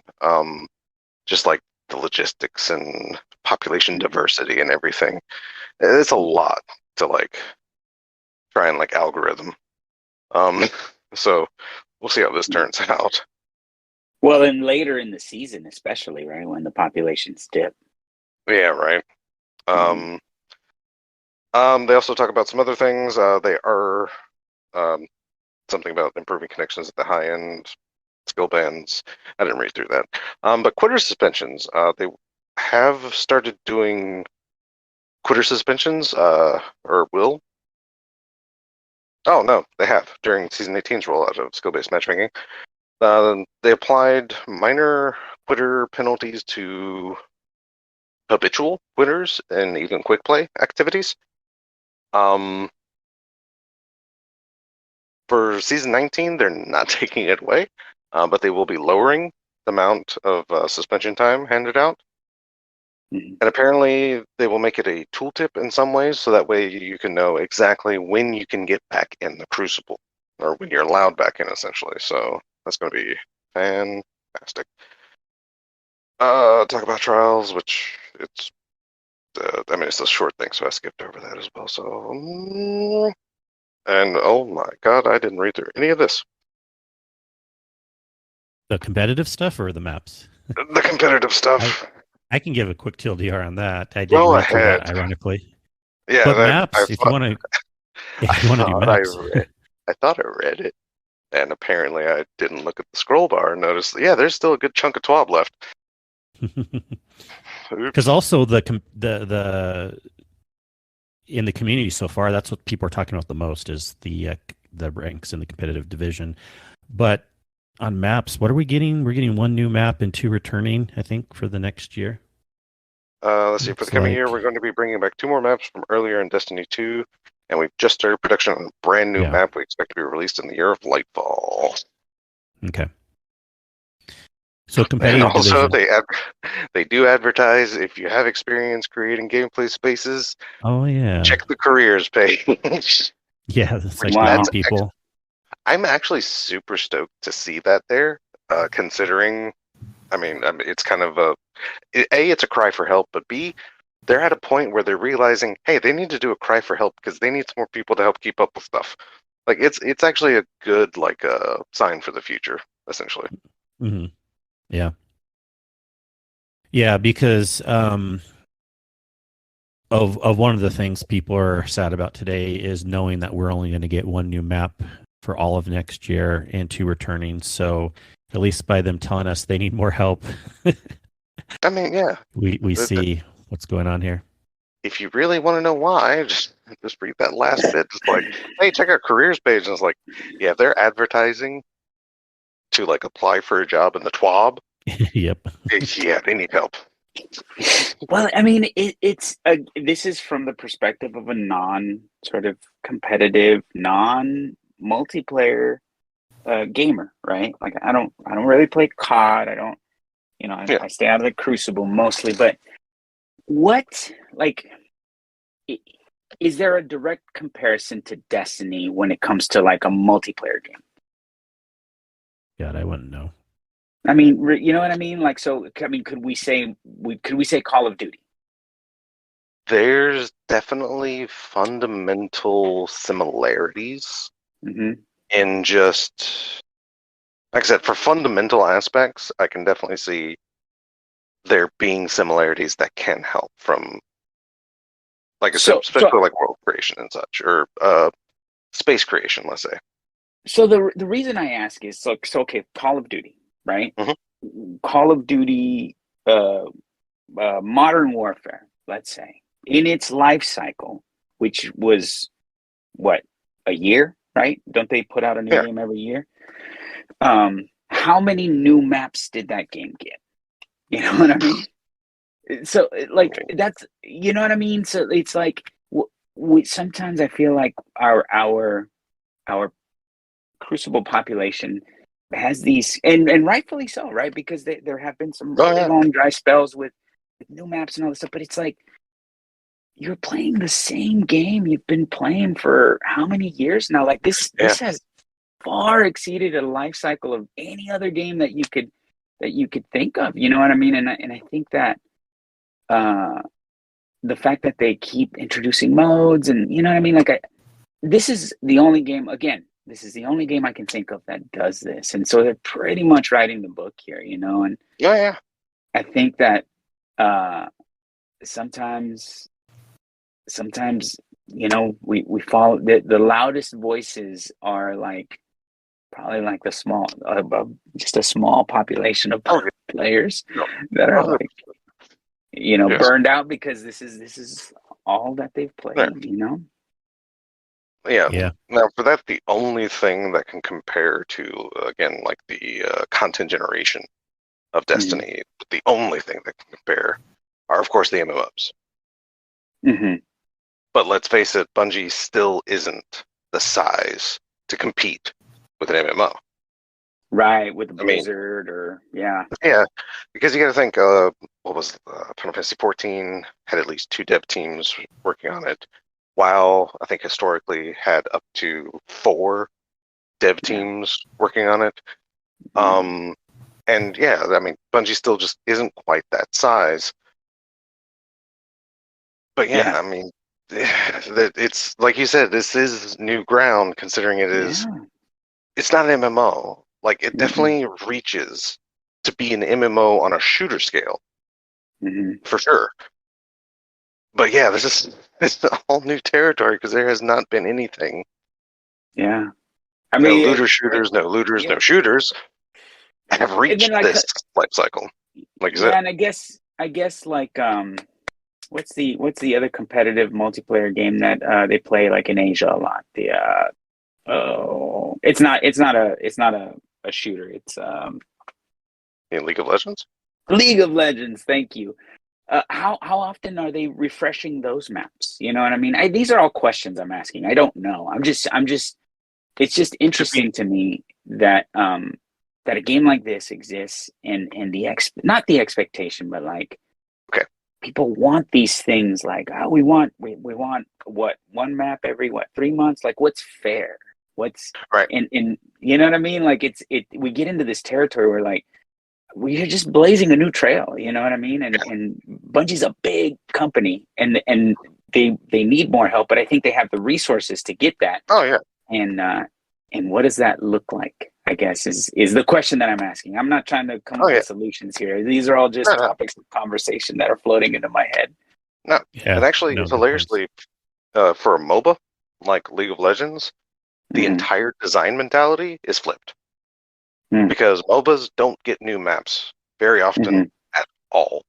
Their focus is new characters and creating different people to use abilities in these maps. Exactly. And so that's where their focus is. I wonder if that's some of Bungie's philosophy when it comes to like, hey, we're going to make these weapon archetypes meta now. Like, so in that way, they are changing sort of the dynamic of what you're playing, maybe not so much the space, which if you're playing against people, right? Like they don't change the dimensions of a basketball court. They don't change the dimensions of a soccer field, right? But they might change, or football even, let's say, but they might change some of the rules, right? Like, hey, you can't really put your hands on our quarterback anymore, you know? Right. And we change the dynamics of the game in that way, but they don't make big sweep like, hey, we're going to introduce, you know, pit bulls to the game, you know, and you got to run from them now. So I don't know. These are just things sometimes that that'll float into my head that are just like, you know, again, as a spectator, I'm on the outside. I don't participate in Crucible enough to even be thinking about these things. Oh yeah, no, and that's 100% thing that, like you said, Bungie is definitely forging new ground, and they're being inspired by a lot of things. There has been an interview, I think, back on old Crucible Radio, where someone made mention of seasons of things and being intrigued by it with MOBAs, where certain balances change, and certain character utility changes, and thus like things just get put on its ear. You're having to figure new things out. And they likened that idea to like sandbox changes, and they can make like certain seasons for certain weapons, I think was the quote back then, and kind of make things seem a little fresher at times. So I mean, it's very potential that they're using. I mean, who knows? Like, this is a game I honestly didn't even think would reach this point in its longevity. Like back in D1, you would have told me, oh yeah, and like, 2022, you'd still be interested in Destiny. Yeah, right.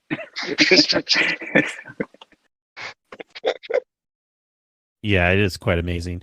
Let me just quickly go over this competitive details. This is actually quite big news. Like, people have been asking for ranks, divisions for quite a while, and we're actually getting it.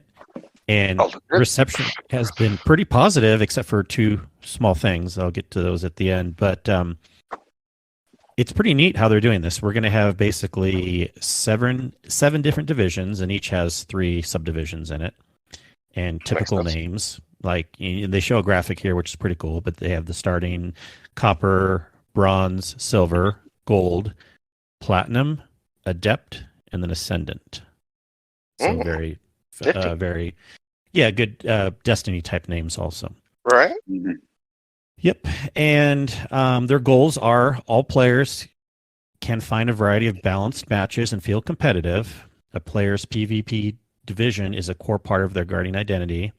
Maintain places in the ecosystem to not engage in ranked play but still have decently balanced matches, or to not engage in skill-based matchmaking at all. Now, they explain how it's going to start. They want to provide players with ladders, these rankings, and be able to climb divisions, obviously, and have a more accurate representation than how they were currently doing it with their glory system. So players who surpass gold, which is kind of like that middle first higher tier area, and begin to chip away at either platinum, adept, or ascendant, will represent some of the best Crucible players our community has to offer. So obviously, if you're in ascendant, it's going to be potentially pretty hard to get there. I don't know, what that means, how many, but anyways, when you start a season, and this will reset somewhat each season, but not exactly. They're going to explain more details of that in a second, but you will begin a placement series, which you will not gain any division rating for the first 7 games. So you have to play 7 games first. After the 7th game, you complete the placement series and are placed into a division based on that skill. So for the first season, they said the highest that anyone's going to be placed in at the very beginning is they will place some people up to gold 3, but they won't place people any higher than that at the very beginning. But in future seasons, you will be placed closer to your previous competitive division. So maybe the people that work their way up to Ascendant the next season after they do their placement series could maybe go up to like Adept or something close to Ascendant. We don't know. We'll find out more as that comes up. So obviously, your division rating is adjusted based on 4 major factors. Obviously, whether you win or lose. Also, division inflation or deflation, how far above or below your division is compared to your skill. Match performance, how well you performed on a match-to-match basis. And player to lobby skill delta, how your skill compares to everyone else in the match. So they're putting a lot of metrics into this. Yeah, that's actually a super. Having played a couple other like ranked things, literally just a couple, maybe just one, but at least knowing how like certain ranks work, this is very kind of I guess standard. Well, there's a bunch more very fair metrics in this than I've seen anywhere else, but this is very like standard for a competitive ladder, from what I can tell. And then they talk about how you can move between the main ladders. I mean, in the sub rankings, the 3 within each, that's pretty easy. If you just gain enough rating to move up between subdivisions, like if you go from gold 2 to gold 1, you just automatically get entered into that next subdivision.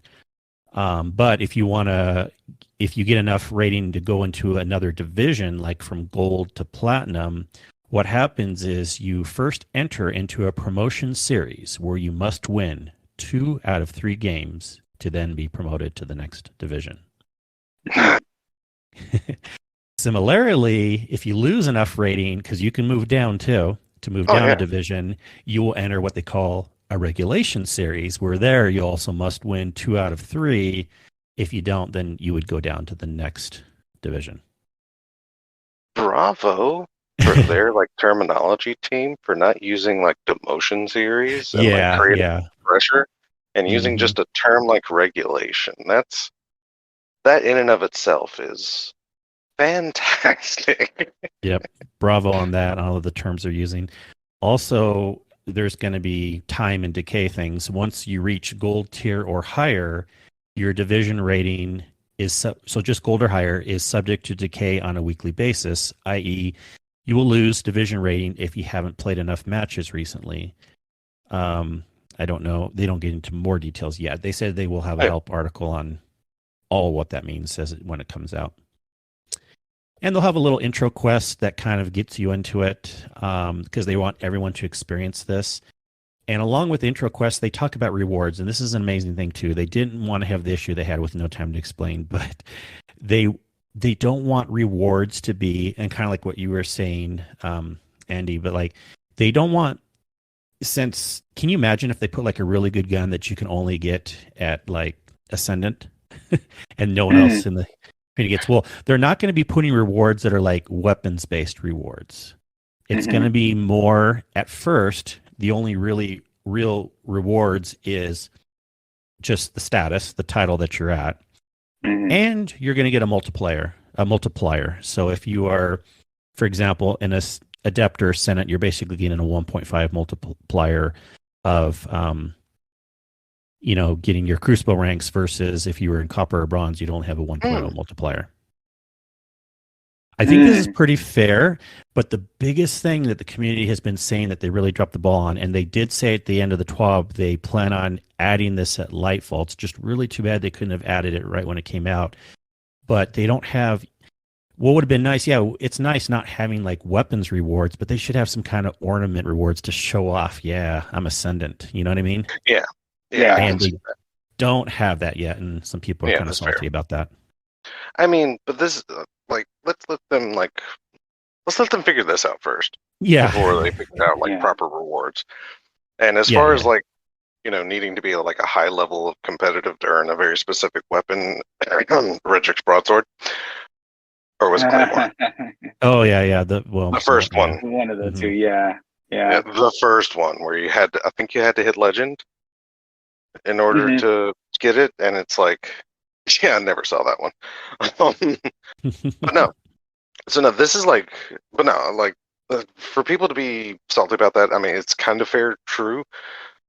But let's look at and let's look like this is like a super fair thing, because this is a competitive ladder that pays attention to how you perform. It doesn't matter most of the time whether you're winning or losing, but how you perform is like the key factor. But of course, you still can't rest on your laurels, because if you want to get promoted, you still got to win. So that's like a super. I like this entire thing. I actually really this is fantastic. Yeah. And then the last thing that people want, of course, is if you're in Ascendant, let's say you're the top of the top, people want a leaderboard, because they feel like, well, once we get to Ascendant, what's the point of grinding higher unless there's a leaderboard of like who's number 1, who's number 100, stuff like that. So maybe they could add a leaderboard down the road for the Ascendant potentially people. One game I played, which is no secret, but I think Paladins back in the day. After you hit, to get out of Diamond, which I guess would be Ascendant, or either way, it's right after Platinum. But after you hit Diamond, you would graduate into Masters. But Masters, and even further, Grandmasters, wasn't performance based. It was population based. So basically, your ranking score mattered on a population scale. So if you hit top I don't know, like 1,000 or something, you would hit into Masters. And if you breached into the top 100 on score, that would be your entrant into Grandmaster.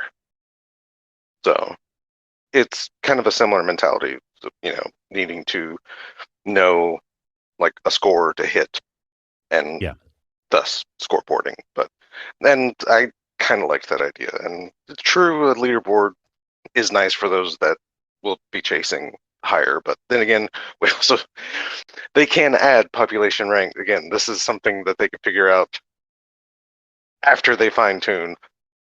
Or maybe these metrics that are happening.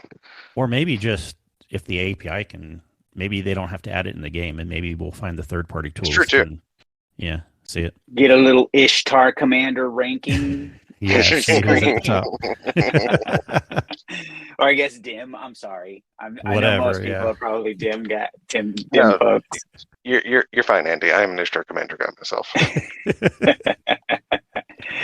I wish they all did like the same stuff though. Like there's so many different ones out there now that like do their own little thing, like there's one called Little Light that I like. Yeah, Little Light. That one's good. Ishtar Commander, obviously does a lot of good things. Dim is probably the best, obviously. But, yeah.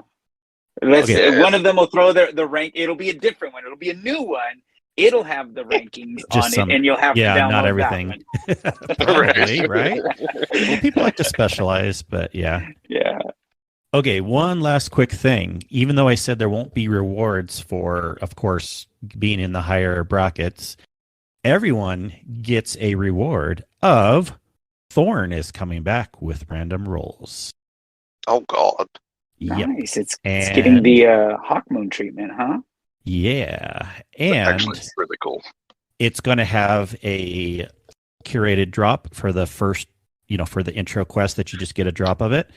But then each week there will just be challenges that just for playing in this playlist, everyone can get another random roll once per week of the weapon. So it doesn't matter where you are on the rankings. This is just a side drop, just something that happens, for playing. Do they have to be lore accurate? I don't know. Because this is this the shadows of yore forged their thorns and unleashed them upon the crucible. So now we're like recreating the entire shadows of yore movement in competitive. Oh my God, what's these implications? Bungie, I see you. Yeah, one over on me that quick, easily. Yeah. But that's basically it. Big news for the Crucible. And I know we've been talking around you a lot. Are you excited to try the competitive or anything other Crucible changes? If you're still with us, then. I am. I'm kind of intrigued by it. I'm not so hitting the rear end about being ranked. I'm not that into it. Mm-hmm. You don't want to be ascendant. I think it's going to be a good change. Hopefully, it'll stop people from complaining. Well, yeah, right. Well, obviously not. There's going to still be. Oh yeah, no kidding. Oh man, but it'll be interesting because this competitive, this ranking system. Ooh, I do, and I definitely don't want to hop in it with friends because then the pressure is really on. Well, I know it's kind of individualized, but still, it's like there is a little bit matches built into that too. So overall match wins. So. Mm-hmm. Okay, mild correction. It is Rose, not Thorn. Oh, no, thank you, Des. Why did I? You know what? Okay, I had Rose. To be fair, Rose is what turns into Thorn, and we do have Rose during the Lumina quest. So that's what they're bringing back. I know, and I knew that. But you know why I said Thorn? Because they even have the line in here: "Every Thorn has its rose." Yeah, I know. And then I started saying Thorn. Yeah. Yes, but no, Rose, 100%. Yes. It is Rose, which I'm wondering how it's. Thanks for the. Whoa! This thing is super weird. Apparently, it will fire a 140, but allows you to move a 150, and has stats that blends the two. So this is not this is very interesting, actually. That they're doing it. So it's not going to be Actually, it's not even going to be that overpowered, considering it's potentially just going to be a legendary hand cannon. Mhm. Yeah, it's just because that's what it's Rose was. Yeah. Yeah. Mhm. So that's actually super interesting. Super, super interesting. But yeah, don't worry, Scoot. I got on No, thanks. it. The one time I wasn't looking at the chat immediately, also, Yeah. because I was trying to Yeah, we trying got to our get all this seasonal 140 with finished, the and twist. yeah, No, live yeah, update. it's Yeah, super interesting. Sin live update. Do anything interesting in the game? No, not at all. Not at all. No. But what are you doing? I did finish gilding my Deadeye, or no, is that it? Deadeye. I saw that. Yeah, you got that under member stats. You got that title too. Yep. And now I'm just working on trying to get another red border for the sidearm because I'm one away from crafting it. Okay. Nice. The seasonal sidearm? Yeah. It's fun. That's so good. I love that gun. That's such a fun gun. Mm-hmm. Yeah, I wouldn't mind crafting one, and I just am one away from doing it. But I do have one with full get on shot that. already. Yeah. Yep. All right. If we have just like 3 minutes, we have 2 quick questions here I'd love to get to. Mr. Monkey, do you think we will get more raids retroactively get craftable weapons? Kind of like, we're getting Deep Stone for next season. If so, which one should be next? He says in parentheses, for example, you could have 15th Wish as an origin trait for Last Wish. do you have, first of all, a guess? Andy, do you have any thoughts on that or not care one way or the other? Man, Older I raids getting craftable?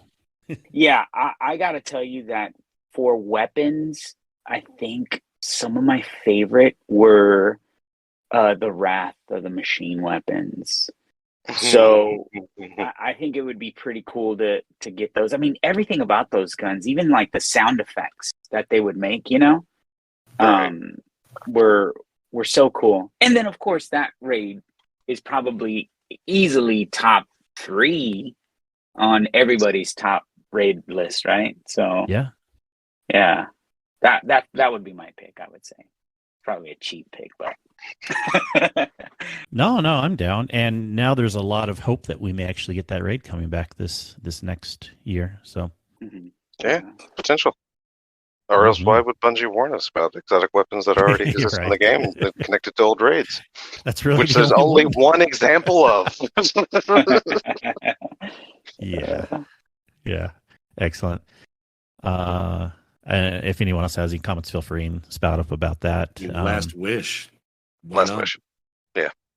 As far as raids that are currently in D2, Last Wish. Yeah. Otherwise, my answer is also hitching on to Andy and Wrath. Like, bring it in. Let us craft weapons. Come on, Bungie. Yeah, right. All right, and then Drafty, and maybe he didn't hear the news from the TWAB, but he said, would it be grand or sad if the community event has to do with Spider? I think it would be great if the event is giving Spider dead ghosts that are packed with explosives. I mean, he's just being funny here. If the community gives him enough, he is blown up and removed from the game. If the community does not give him enough, he survives and has a vengeance for all Guardians. Oh, boy. Love you, Drafty. That's awesome. Whether you knew what the community event was or not, I love it. We're going to go with Drafty's community event idea. Nice. How do we feel about this, I guess, in quotes, event? Did you guys already visit this whole Telesto thing, or? No. Well, we talked about it a little last week. Yeah. Okay. The invasion of Telesto. Yeah. Well, go ahead. That's not this community event coming forward. That was, it was cool and all, but why did they just do it so randomly like that? And then, it's just some big joke. It's like, yeah, I don't know. Yeah, agreed. I don't know. It was during one of my lulls, so I didn't even poke my head in last week, but I was keeping up with it. I was like, is this something that I need to be paying attention to? And then I was like, no, okay. Never mind. Nothing to see here. Yeah, right. I mean, it was kind of cool, but like, it's so random. it would make more sense if, in a way, if this happens a little more often with other stuff too, and you could be like, yeah, it's a fun little thing on a dead week to get us joking about, interested in about. I mean, they actually did change the way the weapon worked for a little bit, so you can't quabble that wasn't a cool thing. Yeah. But it's just so out of place, and if they never do this again with any other weapon or have another little minor week-long thing, then it just feels too random, in my opinion. It almost feels like, the whole Prometheus lens thing that happened where the gun was just absolutely insane. But it's a memorable thing that happened in the past to a degree that, they released this emblem and whatnot. It's like they just kind of they wanted to revisit that somehow, like recapture that, I guess, magic. But I don't know that it was as well received, or I shouldn't say well received, but I don't know that it'll be looked upon as kindly as Prometheus Lens was. You know what I mean? I think this one's more like, you ruined Trials for the weekend. You finally nerfed linear fusion rifles, and we didn't get to experience that.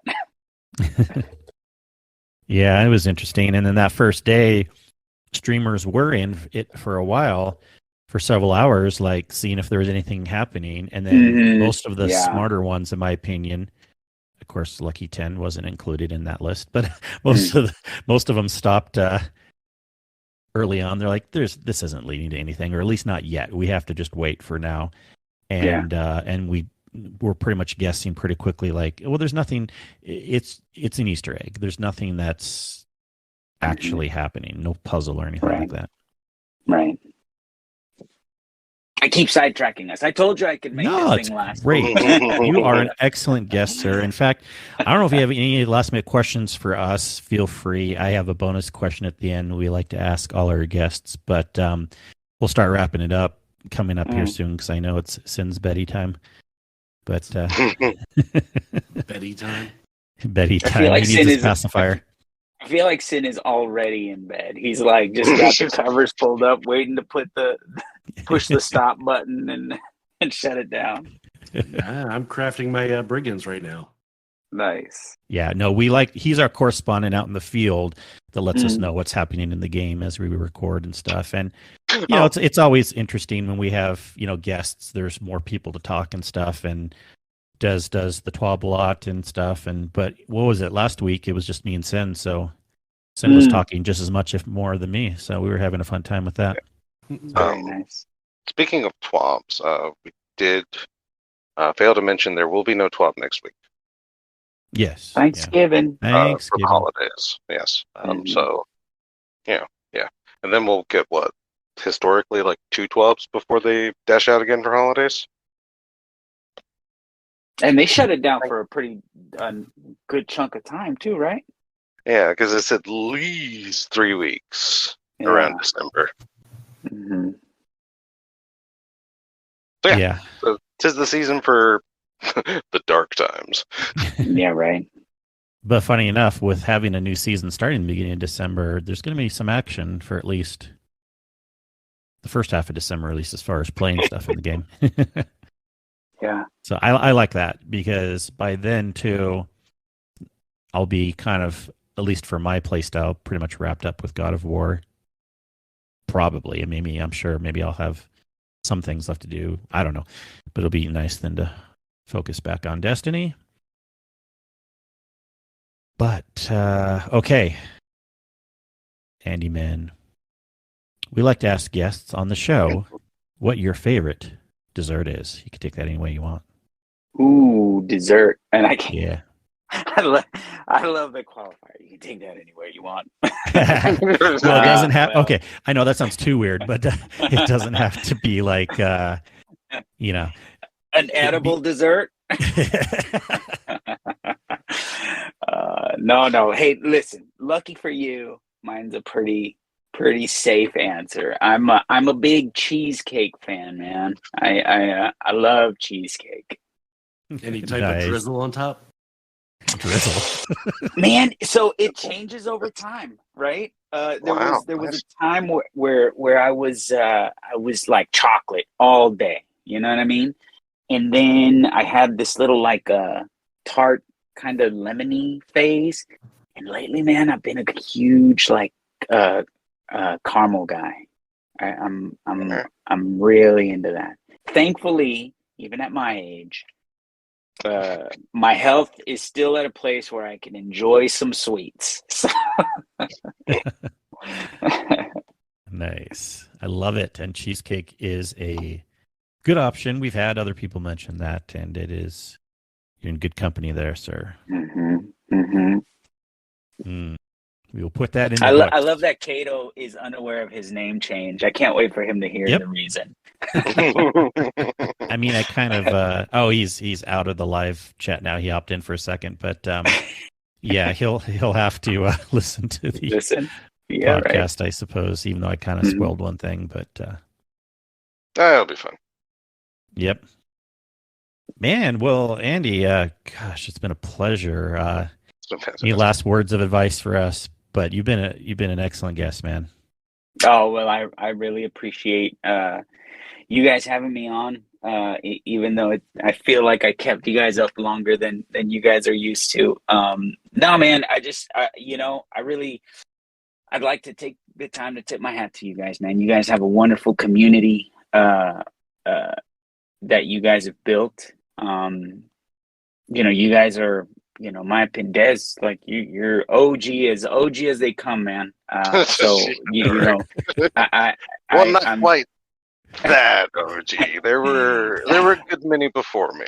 But still, though, you know what I mean. Like you've been around for a long, long time. Oh yeah, and I know you guys have good pedigree, right? And it shows in your community, and it shows how you guys are just carrying that standard forward, man. So my hat's off to you guys. Good job, and I hope you guys keep it going for as long as possible. Oh, thanks, man. But yeah, I mean, it's not about us, but I was even just let's promote you. Yeah, is there any places you want to tell people about? If you want to tell them about your Discord, or if you do things on Twitter, or just how people can get a hold of you. Listen, I'm a Gen Xer, man. That's probably leaning more towards the boomer side of the Gen X, So, man, my socials are pretty quiet. I'm pretty active on Discord. We do have a Discord, and you guys are in there. Everybody's welcome in there. It's not, we don't have the podcast anymore, but there's some really great people there. It's the Gaming Adventure Club. And no, I mean, look, just. I'm around if you guys need a guardian to fill a spot here and there. I'm happy to help out wherever I can, especially if I'm playing Destiny. And if not, man, if you guys are playing other games, you guys have a good suggestion. I'm all about, Monster Hunter, Soulsborne's, Destiny, and just about any other new game that's out there. But the only thing I don't play is Call of Duty. But no, man, thanks for having me. Gotcha. Yeah. It's my pleasure. I look forward to seeing you guys out there. Yeah, thanks for joining.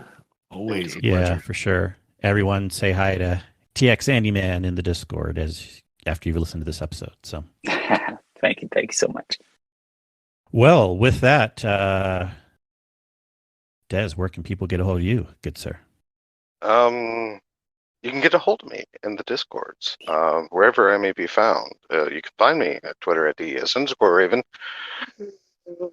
I'm there, but not. So, gag's still going. Still don't have that app on my phone. So, yeah, it's in. They can also find you playing God of War, right? Not yet. I'll get there eventually. He's up with God of War, Sen. He knows he's up happening. with it. Yeah. Not playing. I mean, yeah. I'm watching the story, so I mean, you can find me playing God of War currently and switching between that and Destiny, or on Twitter at Sin_media. I do have the app. Don't check it. Or the Discord next to you two lovely gents. Not Kingsley, ladies. Bifrost, Mac. Ooh, keeping it relevant. Yes, you can catch me trying to avoid getting Bifrost on me But other than that, you can find me. I do Twitter. I'm in the Discord, obviously. I'm all over the place, keeping up on stuff. But more importantly, just check out, our website, our Discord. If you are not in the Guardian Hub Discord yet, please join it. It's a fun community where you do not have to be active in chat or anything like that. Just join, see what's happening, what all the news is, see other people's chat conversations. Say hi to TX Andyman if you want. All of the above, anything that you want to do. Bug Drafty, sent at requests to Drafty, Definitely Bug Drafty. Things like and that. HR. At HR. And new Yep. HR. Mm-hmm. And you may ask, how do I get information how to join the Discord or find out other informational pieces about us? Well, you can either check us out on Twitter under The Guardian Hub or our lovely website, theguardianhub.com. The best hub on the net. Thank you, Sin. Thank you, Des. Thank you, TX Andyman, and we will catch you all again next week. Have a good one. Bye. Later.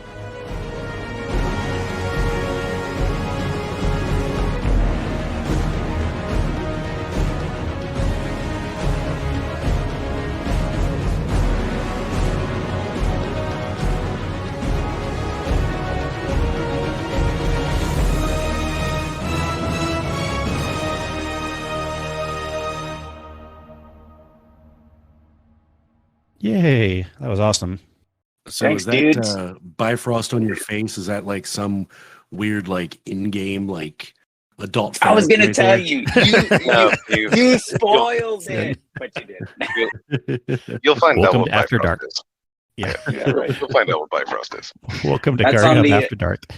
That's on the other hub. Yeah. Brought to you by OnlySins.com. That's right.